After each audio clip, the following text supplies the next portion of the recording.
meeting. Let's just make sure this is working for our recording.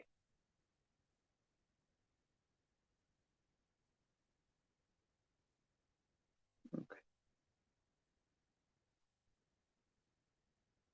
All right. Here.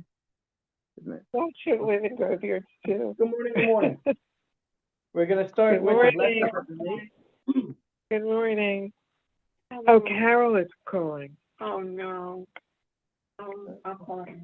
Yeah. Baruch atah Adonai Eloheinu melech haolam asher kiddushanu b'mitzvotav v'tzivanu al divrei Torah. What should Today we do? is a very special day. Today is Lag BaOmer. Quickly. Is And, she still there? No. Just muted myself. There we go. Today being Lag BaOmer is a special day connected with Rabbi Shimon Bar Yochai. In our daily prayers, we ask of God not to bring us to a test, not to test us. We ask for a peaceful life without any difficult challenges.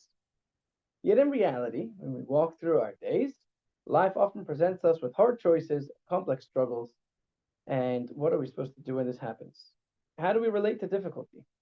So we're going to look at the transformative approach of Hasidic philosophy and understand how a person should be dealing with struggles, challenges, and tests that we experience by virtue of the fact that we are breathing. Let's look in this week's Torah portion. It's a double portion, and in the end of the second portion, we speak about all the curses that God predicts will happen to the people. However, let's start with the good part. Are you up to reading today, Chaim? Yeah, sure. Okay, we'd like to read source number 1 from this week's parsha. If you follow my statutes and observe my commandments and perform them, I will provide your rains in their proper time. The earth will give forth its produce, and the tree of the field will give forth its produce.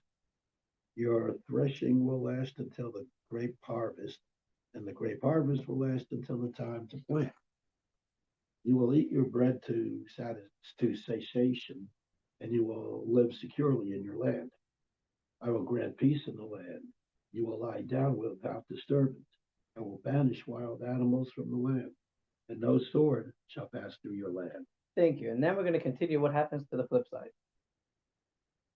If you will not listen to me and do not perform all of these commandments, and if you despise my statutes and reject my laws, not performing any of my commandments, therefore breaking my covenant, I will bring an avenging sword upon you, avenging the covenant.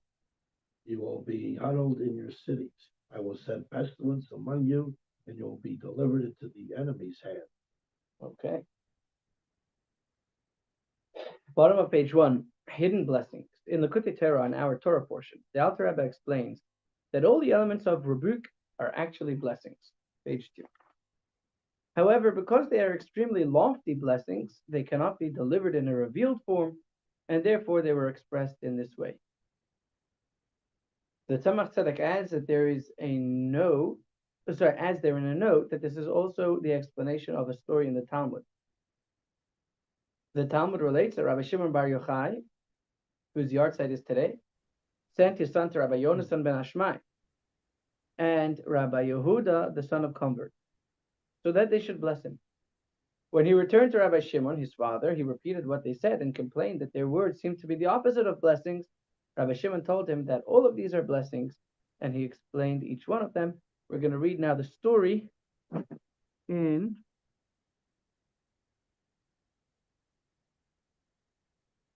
Joy's calling you too. We're going to read now the story in source number 2. Rabbi Yonatan ben Ashmai and Rabbi Yehuda, the son of convert, studied the portion dealing with oaths in the study hall of Rabbi Shimon Bar Yochai. After completing their studies, the disciples took leave of their master in the evening, but did not yet leave the city. In the morning, they went back and took leave of him a second time. He said to them, "Did you not already take leave of me yesterday in the evening?" So here we see why Jews say goodbye so many times. This is the source for it. Rather, it can be derived from here that a disciple who takes leave of his teacher and then stays overnight in the same city must take leave of him an additional time, just as the Jewish people took leave of Solomon an additional time on the day after the festival on the 23rd of Tishrei. Rabbi Shimon Bar Yochai said to his son, these two people, Rabbi Yonatan ben Ashmai and Rabbi Yehuda, the son of converts, are men of noble form, meaning they are wise and learned individuals. Go to them so they will bless you. He went and found them deep in discussion, raising apparent contradictions between verses as follows. It is written, make level the path of your feet, and let all your ways be established, indicating that when one has the opportunity to perform more than one mitzvah, he must evaluate which of them is most important. And elsewhere is written, lest you level out the path of life, indicating that one must perform each mitzvah as the opportunity arises without considering its relative importance. They explain that it is not difficult. Here in the first verse cited above, it's discussing a mitzvah that other people could do, and therefore you must consider which is the most worthwhile for you to perform on your own and which you will leave to others. There in the other verse, it is referring to a mitzvah that cannot be done by others, and therefore one must not consider its relative importance, but rather do it immediately. The two scholars, Rabbi Yonatan ben Ashmai and Rabbi Yehuda, son of converts, once again sat and raised the following dilemma. In one place it is written in praise of the Torah, she is more precious than rubies, and all of your desires are not to be compared to her. One can infer from here that all human desires cannot be compared to the Torah. But the desires of heaven, which is mitzvahs, can indeed be compared to her. But elsewhere it is written, for wisdom is better than rubies, and all things that may be desired are not compared to it, which indicates that even mitzvahs cannot be compared to the Torah. They resolve this contradiction by stating that here in the second verse it is discussing a mitzvah that can be done by others. In that case, even mitzvahs cannot be compared to the Torah. And accordingly, one who is engaged in Torah study should not interrupt his studies to perform another mitzvah. However, there in the first verse it is discussing a mitzvah that cannot be done by others, and in that case the Torah study is not more important than the mitzvah, and one should interrupt his studies to perform the mitzvah. When Rabbi Yonatan, page 4, when Rabbi Yonatan ben Ashmai and Rabbi Yehuda, the son of converts, noticed Rabbi Shimon ben Yochai's son, they said to him, what do you want here? What are you doing here? He said to them, Father told me, go to them that they should bless you. They said to him as follows, may it be God's will that you should sow and not reap, that you should bring in and not take out, that you should take out and not bring in, that your house should be destroyed and your lodging place should be inhabited, that your table should become confused and you should not see a new year. What beautiful blessings, huh? It's almost as good as the Yiddish curses.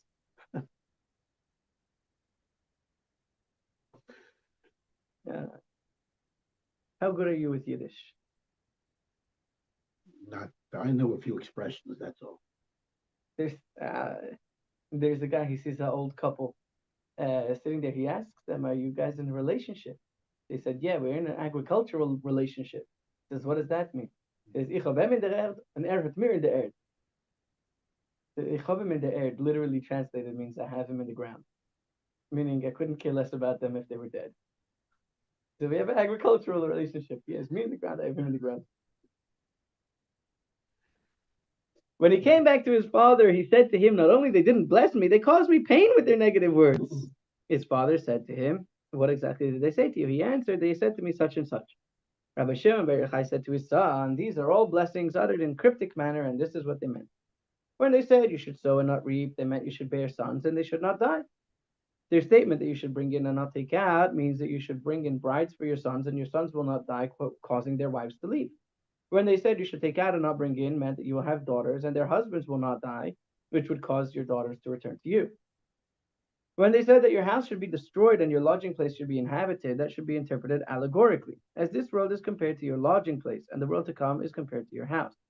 As it is written, their inward thought, kirbam, is that their houses shall continue forever. The sages say do not read their inward thought, rather read it as their graves, kivram. According to this reading, one grave is considered his permanent house. So the sages were giving Rabbi Shimon Bar Yochai's son a blessing that he should dwell in his temporary home rather than his permanent home, meaning he should live a long life.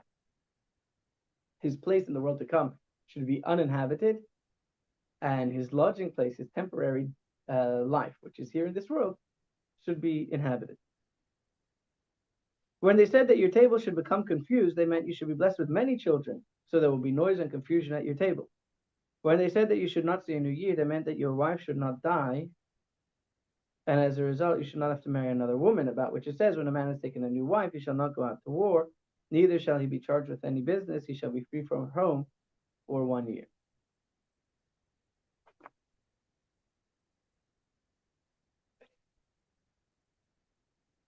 Page number 5. This raises the question, why did they bless him in a language that could be interpreted otherwise? The Maharsha explains that it was a brain-teasing exercise. The Tzemach Tzedek, however, says that a simple reading is preferable, because a blessing expressed in cryptic way draws from a hidden spiritual level. In other words, blessings that come enclosed as curses, blessings that come in cryptic form, are much greater than those that come in simple reading. Let's read from the Zohar, the book which was authored by Rabbi Shimon Bar Yochai.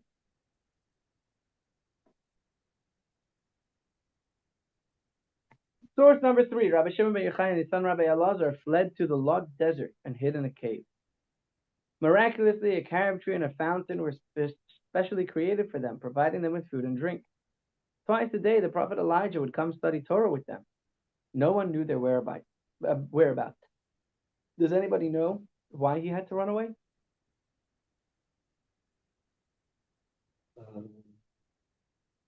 The Romans were chasing him, but why did the Romans want to kill him?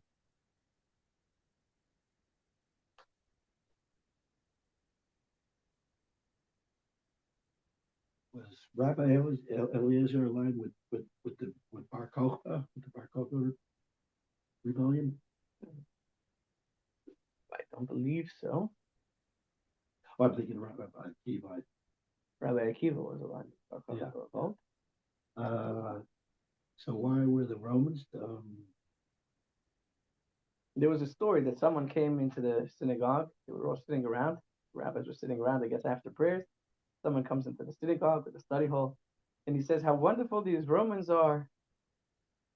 They built bridges, they built marketplaces, they built bathhouses. And someone else, the second one, was quiet, and Rabbi Shimon Bar Yochai said, "What are you talking about? They built bridges so they can charge us tax. They built marketplaces so they could install places for prostitution. And they built bathhouses for their own benefit, not for ours." Someone sitting in the corner over there went and told the local Roman legion, So the one who spoke in praise of the government was exalted to a high position. The one who said nothing was sent into exile. Rabbi Shimon Bar Yochai, they wanted to kill. Such were the days of free speech. One day, the sages raised the following question in the study hall. It is known that, I should probably say the curses, in Leviticus are referring to the destruction of the first temple, and those in Deuteronomy to the time of the second temple. The ones in Leviticus also contain God's promise, as it is written, "I will remember my covenant with Jacob." And as it is written, even with all this, when they are in the land of their enemies, I have not been abhorred by them. However, the curses in Deuteronomy contain no such promises. Why? Nobody could explain. Now let's also remember that this is even before the first temple was destroyed. No, this is before the second temple was destroyed, my bad. The first temple had already been destroyed by the Babylonians. And now we're 500-600 years later, or 400 years later. It was before the destruction of the second temple, which was destroyed by the Romans. This was during the Roman occupation.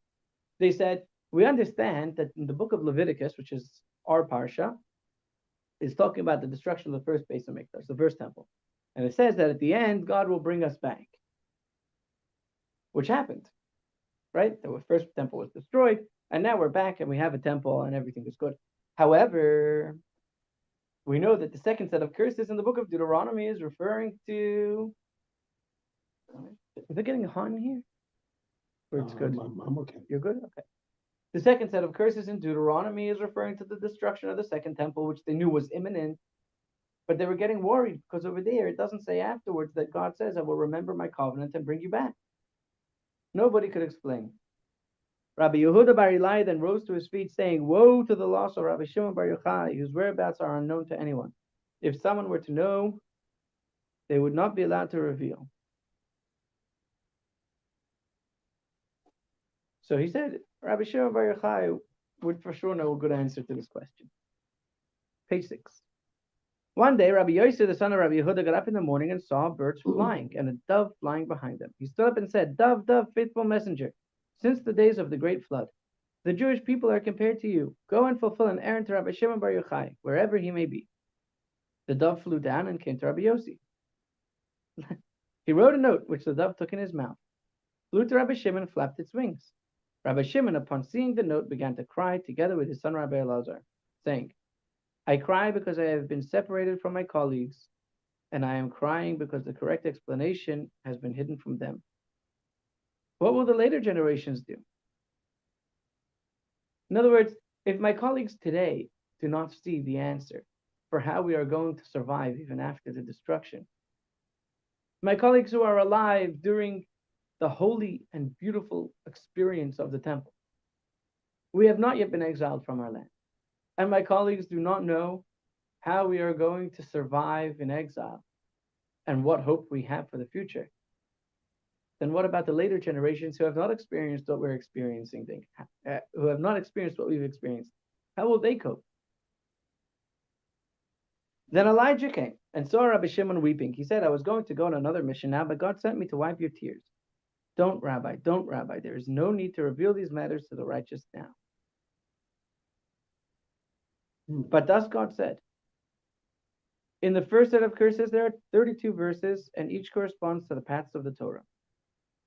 In the second set, there are 53 verses corresponding to the portions and paths of the Torah. In the exile after the first temple, the Jewish people transgressed the paths hidden in secret. They transgressed the paths hidden in secret. After the exile, after the first temple, the Jewish people sinned. They sinned in secret. Their sin was revealed, and the end date of the exile was also revealed, and they were given comfort and assurance. In the latter exile after the second temple, the Jewish people transgressed the 53 portions in revealed ways. Their sin was concealed. The end date for their exile was hidden, and they were not given comfort and assurance. Page number 7. It sounds like two different judgments for the basically the same. It's opposite, right?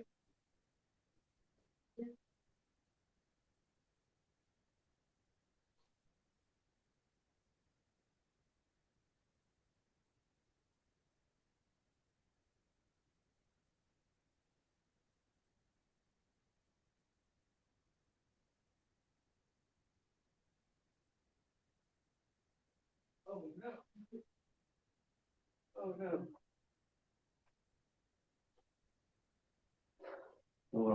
Glad to hear that she is okay. Doggy's okay? Bug's okay, she just made a tremendous mess out of a paper towel. That's last week's one. Here's we're on page number 7, top of page 7. How you feeling? Oh, a lot better. Taking a pass.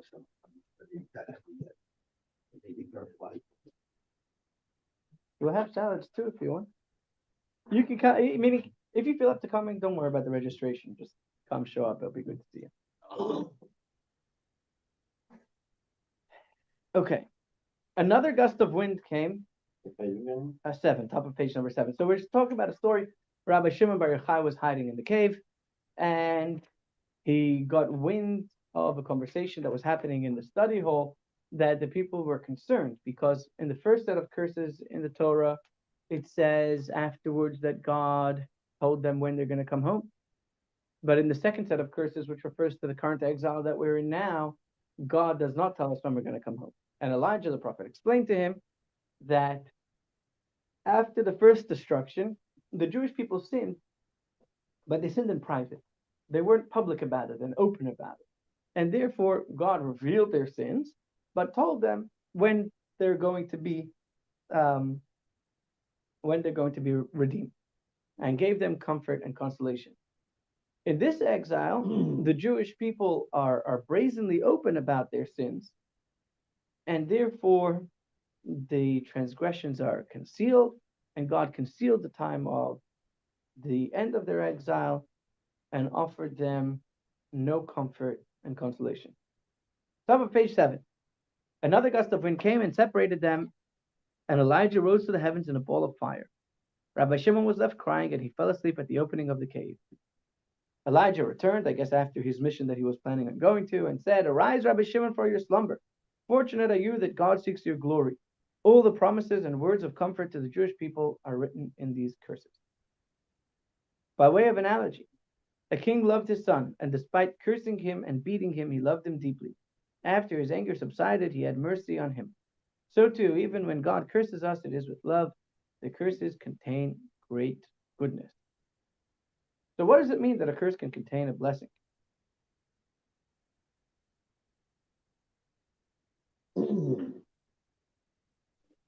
Biblical way, tough love. Biblical way of tough love. Let me tell you a story about the Baal Shem Tov.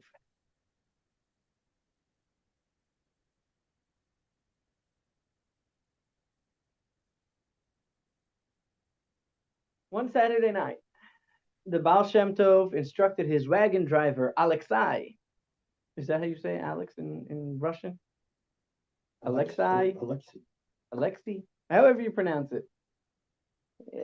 To harness the horses and set out without explaining their destination. That's the way he would do it. They would harness the horses would go wherever they needed to go. After a short time, they arrived in a distant town and stopped at the home of a Jew who would occasionally come and spend time in the presence of the Baal Shem Tov. The man was extremely poor, and the poverty in his home was evident in every corner. It's not in the book.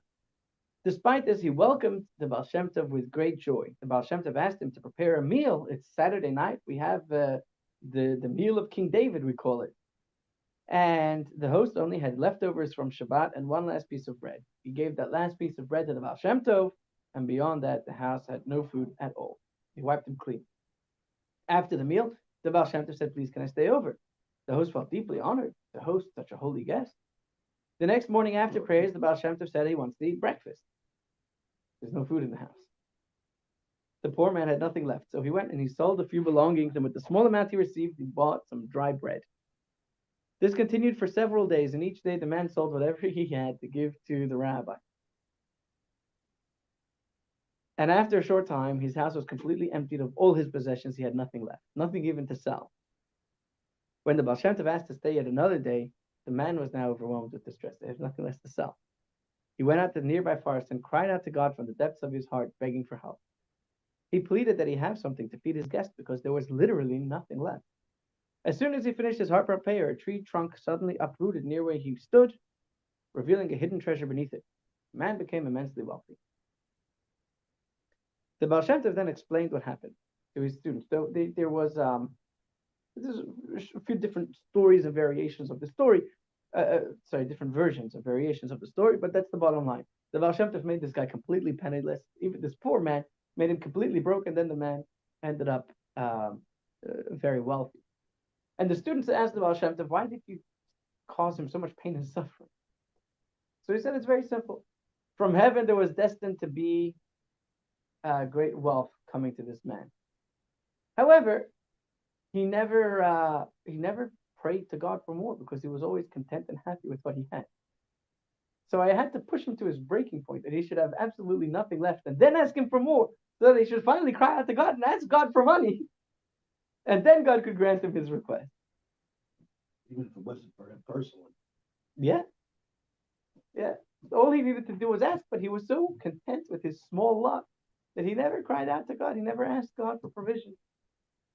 So, was it a curse or was it a blessing?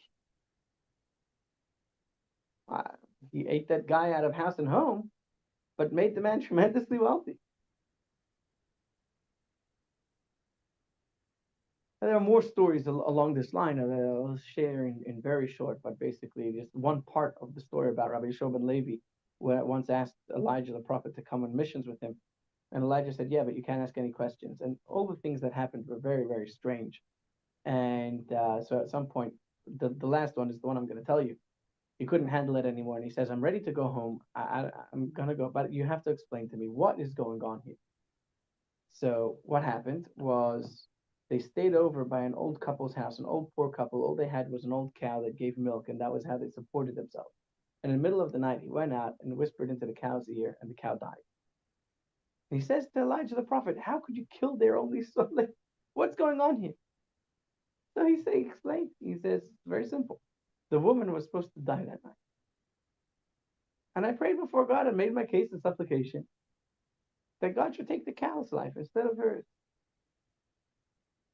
And so that's why God agreed. And so I went and I whispered into the cow's life, it's time for you to go so that your master can live on." When Father reads, I do not hear curses. Bottom of page 7, there is a similar story about the Alter Rebbe. The Alter Rebbe himself served as the Torah reader. One time he was not in the Yozna for the reading of Kisavai, which is the curses of Deuteronomy. The Mittler Rebbe, his son, who at that time was a boy of right a little bit before Bar Mitzvah. So he heard the Torah reading from another reader. He experienced such a stress upon hearing the curses and the rebuke that on Yom Kippur, which was over a month later, the Alter Rebbe was unsure whether his son would be allowed to fast. So people asked the Mittler Rebbe, "Why are you so severe? Why is it such a strong response you're having here to the Torah reading? You hear it every year." And he replied, "When my father reads, they do not sound like curses." Isn't fast before Bar Mitzvah? That's a great question.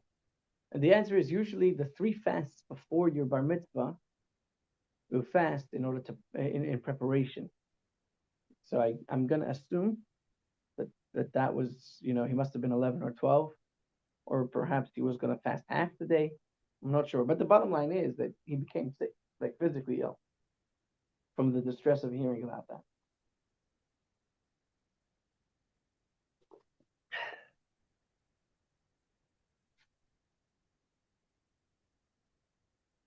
In summary, everything of real value in life requires effort. Quality is never acquired easily, just as a student must work hard to gain knowledge, and may at times view the parents pushing him as opponents until he matures and recognizes the blessing. This is just a summary that they put in here. So it is in all areas of life. This is true even in more complex challenges, such as family welcoming a child with special needs. What may first be experienced as a tragedy is often revealed over time as a force that refines the family, making them more sensitive, patient, and wise. The common thread in all these situations is the human response. If we choose to resist or run from the challenge, we will miss the opportunity to grow, and may even collapse under the weight of it. Only someone who sees difficulty as a challenge, meant to test and elevate them, can truly grow from it. In the next part of the lesson, we will explore how to adopt the proper perspective on life's challenge and develop practical tools to deal with them. Section B, page number 8. There are 3 places in the Tanya where the guidance is given for dealing with suffering. One in the first section of Tanya and twice in the Igeres HaKodesh.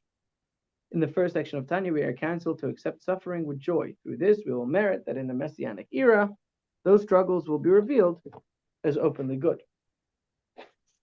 However, this is something for which we need to wait for the Messianic era. When Mashiach will come, that is when we will see what is going on. Zalman, would you like to read that for us in source number 5?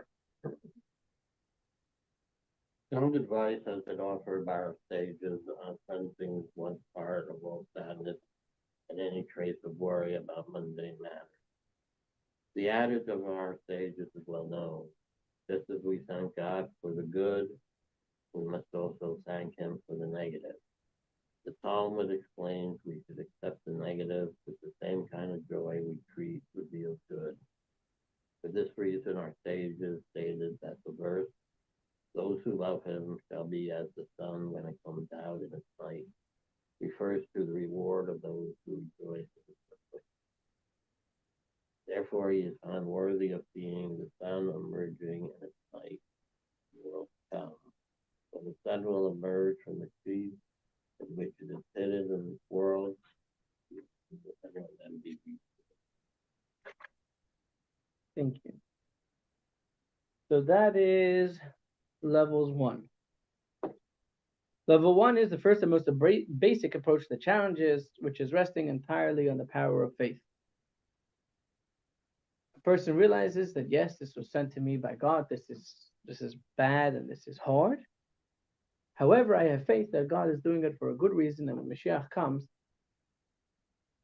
I will merit to see that reason. Page 9. In another place in Tanya, in Igeres HaKodesh, we are advised to respond to suffering by examining our actions and reflecting on the idea that the great king is washing the filth of his only child. As the verse states, God washes away the filth of the daughters of Zion. This comes out of God's great love. Through reflecting on this, we will awaken our own love for God, like water reflects a face. This, in turn, causes the divine love to become revealed above, and as a result, it will also be expressed below as openly visible good. Chaim, would you like to read for us source number 6? The suggested advice to be able to accept with love is the counsel of the Lord in the mouth of our sages of blessed memory, to examine one's conduct. Thus one will find with himself sins that require the purgation through affliction. Then Is purgation a word? I don't know. right. Did it before, but it sounds like it's included. Okay. Then one will see clearly his great love toward himself, which upsets the natural order of conduct, as in the simile of the great and awesome king, who, out of his great love, personally washes the filth from his own son, as it is written, when the Lord will wash the filth off the daughters of Zion, the spirit of justice. And as waters reflect face to face, there will be an arousal of love in the heart of everyone who perceives and understands the preciousness of the nature of God's love for the neither beings. It is dearer and better than all the life of all the worlds. And then God too will grant goodness and make his face shine toward him in the mode of manifestation of the love which at first was clothed and hidden in a manifestation of admonition. And the Gevurah shall be sweetened at their source, and the judgments become nullified forevermore. Thank you. So that's number 2. Number 2 is not to look at the suffering as a random punishment, but to look at the suffering as God looking at us and seeing that we have sullied our soul, and he is cleansing us of imperfection to make us pure and whole once again. Where's the Gevurah? Gevurah means severities. So when we think about this, how God is taking the time to look at us and help us become clean. I mean, think about a kid who has a dirty diaper. This happened. It happens. Kid makes a diaper in the middle of the night. They don't wake up until the morning. Tell you about it. You come in the morning, and you can imagine, like, not easy to wipe up. And you have to bathe the kid, and sometimes you have to, scratch it off the residual filth. And it's not comfortable for the child. Not so great for you either. Sorry, not comfortable for the parent either. But you could imagine what would happen if the parent would say, "Okay, I don't want to bother you, and I don't want you to cry, so I'm not going to clean that off." That wouldn't be so kind. And so we think about the love that Hashem has for us, that He's taking the time to help cleanse us, and that will awaken a love for Hashem, and that love itself that we're awakening for Hashem will cause Hashem to reciprocate more love. And I mean, I'll tell you, I don't know if this is the way it works with God, but I'll tell you the way it works with me. If the kid is kicking and screaming, then sometimes you got to be a little bit more rough to get the job done, and you want to get it over and done with. But if the kid would be like, if when the kid is calm and understanding of what you're doing, then you can do it a lot more softly. And so I don't know if that's an analogy for God or not. But what the Alter Rebbe says is that when you realize how this is coming from God's love to you, and you think about how much God loves you, then God in turn reciprocates with more love as well, and sends you open and revealed blessings. So that's the second level, a higher level.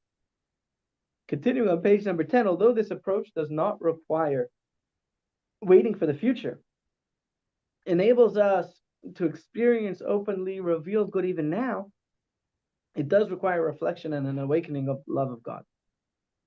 In another place in Igeres HaKodesh, a further approach to suffering is proffered. To recognize that it is a test. We are being tested to see whether we truly desire worldly matters in physical life. By withstanding the test, we receive openly revealed good. Source number 7. The faithful, however, are not indisposed by any afflictions whatsoever. And with respect to all mundane matters, yes and no are all the same to them in true equation. For the purpose of man's creation in this world is to test them by these trials, to ascertain what is in their heart, whether they will turn their hearts toward the other gods, namely the passions of the body, which evolved from the Sitra Achra, the forces of evil that God has created, and desire these, or whether their desire and wish is to live the true life which evolves from the living God. By believing this truly, everything becomes good, even in a way we can readily see. The third level is suffering as a test. So the Alter Rebbe is explaining that the inner purpose of the test is to reveal the person's true priorities. Is the center of my life to be self-focused, comfort, my material possessions, or am I committed to a higher spiritual purpose? So to clarify this, God puts people in situations where something is taken away or something is disrupted. If a person is not broken by this, but continues to live with faith and to do good, he demonstrates that his identity is not defined by physical comfort nor material gain. At that point, the test has achieved its purpose. The person has risen above his ego. Once it is revealed that his inner identity is not dependent on the material loss, the test is no longer needed and balance and calm are restored. In other words, when I am suffering with whatever it is, but I don't let that bog me down, and I stay close to God, and I affirm my closeness with God, and I trust in Him that everything will be fine, then the test has achieved its purpose, and the test can go away. In one of his talks, the Rebbe gives a very practical, simple example that illustrates this in source number 8. Zalman, would you like to read source number 8 for us? Often these tests are not difficult challenges, like in Russia, but simpler issues that do not involve earnest war. Of course, God, the essence of goodness, isn't testing us with that. For example, you see that so-and-so is being honored you, and you are not ashamed that this has been bothering you for months, disturbing your goodness. You happen to know that so-and-so was honored, and knowing the teaching of the Baal Shem Tov and everything happens through divine providence and not by chance. He now questions, why did you honor him? One, Yeah. the person studies Hasidic teaching, heard Hasidic discourses directly from the Rabbi Rashid, understands the concept of the need of through the eyes, is familiar with the teaching that the Lord is God, and that the God is past, present, and future, all in one, and that Elohim is the numerical value of nature. Nevertheless, it takes the which is down here, is very mistake, very makeup. It's complete.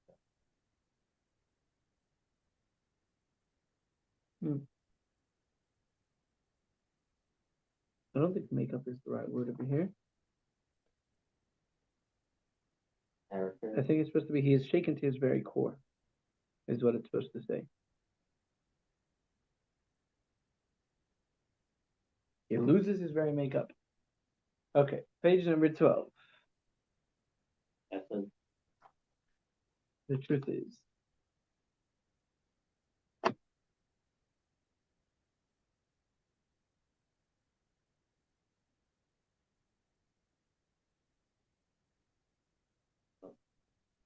The truth is that since all Jews are children of royalty, we all deserve everything from God's full, open, and holy land.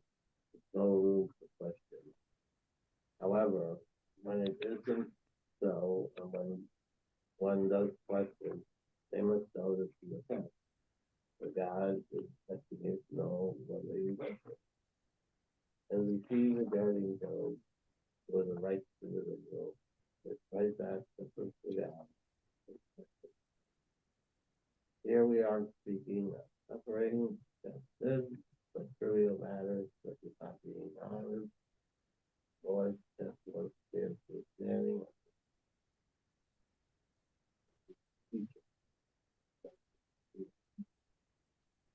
And they reach the point where it won't bother them to the extent that they approach God. So what happens is that when this guy actually goes ahead and ignores the if he's able to rise above that test and make it actually not bother him, then eventually the test will go away and he'll get the honor anyways, but it doesn't mean so much to him. Page number 12 says the Rebbe, the advantage of this final approach is that there's no need to wait for an awakening of love, and in the meantime we'll endure suffering. Rather, as soon as we withstand the test, we are freed from the suffering. Another advantage is that even a small amount of suffering is enough, since even a little is sufficient to test a person. And as soon as it is clear that they are not shaken by this test, it is removed. Nevertheless, this does still require standing up to a test. I have a story here that's not in your books about a Tanya that saved the Rebbe's grandfather.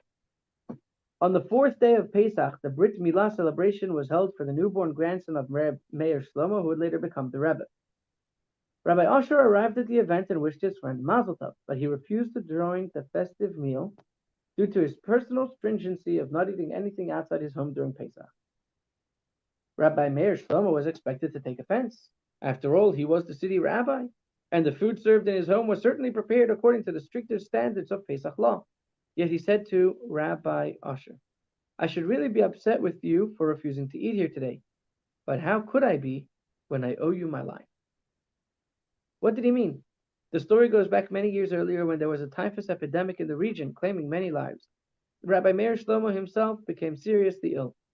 The disease was highly contagious, and there was no known cure. In an effort to stop its spread, the authorities sent all infected individuals into isolation outside the city, effectively leaving them there to survive on their own. Completely cut off from any healthy contact, except for a single doctor who came daily to leave food and medicine outside the door, many of the patients fell into despair. Rabbi Meir Shlomo was also sent to this quarantine area and lay there weakened as those around him died one after another. When Rabbi Asher heard about his friend's condition, he did not remain passive. Determined to help, he would travel each day to the quarantine site. He could not enter the facility itself, so he would stand outside the fence beneath a high window and call out the 11th chapter of Igeres HaChodesh from Tanya. The letter begins with the words Lahaskilcha, and it explains the Hasidic perspective on the existence of suffering and how a person can remain joyful even in times of pain. It teaches that all suffering is not truly evil, but rather hidden good that appears as something negative. When one reflects deeply on this idea, one can begin to recognize even hardship as good and respond with gratitude. When a person contemplates deeply and imagines in his mind the creation of existence from nothing at every moment, how could he possibly think that anything is truly bad for him, whether in health, livelihood, or anything else? For the nothing, which is divine wisdom, is the source of all life, goodness, and pleasure. It appears as evil because it cannot be perceived. In truth, no evil descends from above, and everything is good. It is only that it is not understood due to its greatness. Although he was not even sure that Rabbi Meir Shlomo could hear him, Reb Asher would come every day to his fixed place under the window and read this encouraging teaching out loud.